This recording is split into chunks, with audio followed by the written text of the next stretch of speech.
Hey, Orthodox Jews. I got something to tell you guys. Alright.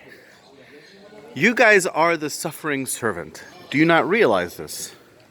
All of Judaism, all of it, is designed as a baby-making factory for you guys to continue to make a certain kind of human that your genes will enter, and your ideas will enter, and your creations will enter all of the people of the earth, and the people of the earth will be blessed through them. But you yourselves fucking suffer. I mean, come on. Was it even Taryag, right? Was it even 613? It's tens of fucking thousands, and it's getting worse every day. Okay, there are certain benefits that you guys have. No question. Certain benefits you guys have. We're also living at a time in the middle of this crazy acceleration, this sort of messianic acceleration that's taking place all over the world, where the curses placed upon Adam and Eve are being lifted. And that fucking is incredible. You got to admit, by the way, look at this, Jesus shite.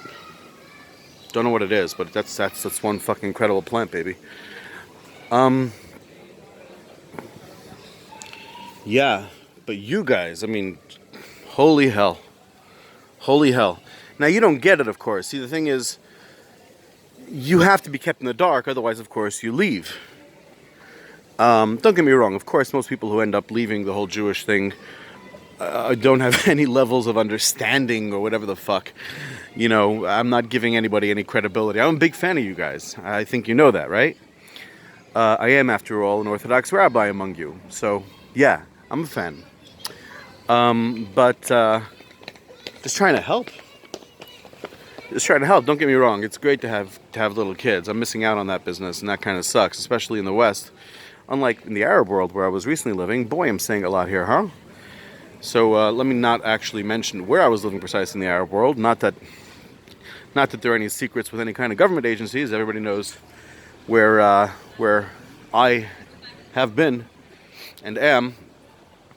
But yeah, it would take us astray. But I was living in a rather exceedingly tribal and fundamentalistic and fanatical part of the Arab world very recently. I will simply say this, that I was not living technically inside any territory that was under the military control of the Islamic State, the recently decapitated Islamic State. So I was not there. Beyond that, yeah.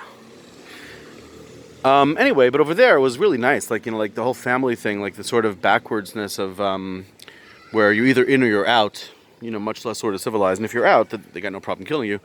But if you're in, like they don't view strangers, they don't view people they don't know but are within their community as being potentially evil, or in the West, potentially child molesters, which is the devil, because every society needs its devil. So yeah, I did miss out on having kids so far. And also, who knows, I might actually have some kids somewhere, but that sort of thing, you guys are doing better than me in terms of the pleasure of it. But let's be honest, it's much more painful than it is pleasurable. You're sacrificing your entire life for these little parasites that are living off of you. Now, I'm not saying for you to give up the whole kid thing, because as you can tell, I have a romantic view of it. And I'm, because I haven't paid the price of having to change too many diapers, and those few that I had changed, as an adult, not like as a kid where it was fun changing my little brother's diaper because I felt like an adult.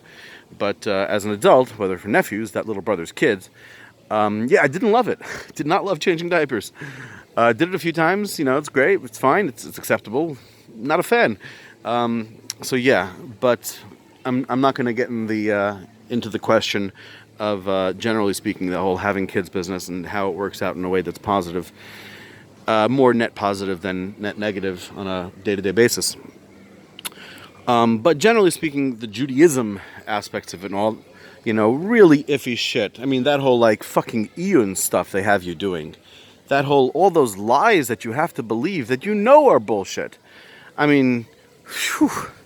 Different, whatever. I'm not going to get too into the weeds here because then we'd stay in the weeds. But yeah, you guys are the incubator, is what you are. And in terms of your numbers, well, Moshe already claimed that you were like the Chochvei Shemaim. You know, you were already Kechol Hayam back with the 600,000. And the Jews have only been, if you look at their actual numbers, Jews have not increased in the last 3,000 years in their numbers. I mean, they may have doubled, which is really fucking nothing. But the percentage of the world that is Jewish from the time of Abraham or Moses or David or Jesus, the percentage of humanity that was Jewish has decreased tremendously. But it's the Av HaMayin Goyim business, you understand. I come from this factory, and it's the first generation coming from this factory that basically is the influencer of the world. Not that I personally am. I'm not. I'm just giving you an example. Anyway, that's it. That's all I have to tell you guys at this point. It's all quite complicated and well beyond the comprehension of pretty much anybody who hasn't already had some realization of this on their own. And also, I don't expect anybody to ever actually see it, but I'll post it nonetheless. And may Christ be with you. That, I hope you know, is a joke. It's just so much fun to say.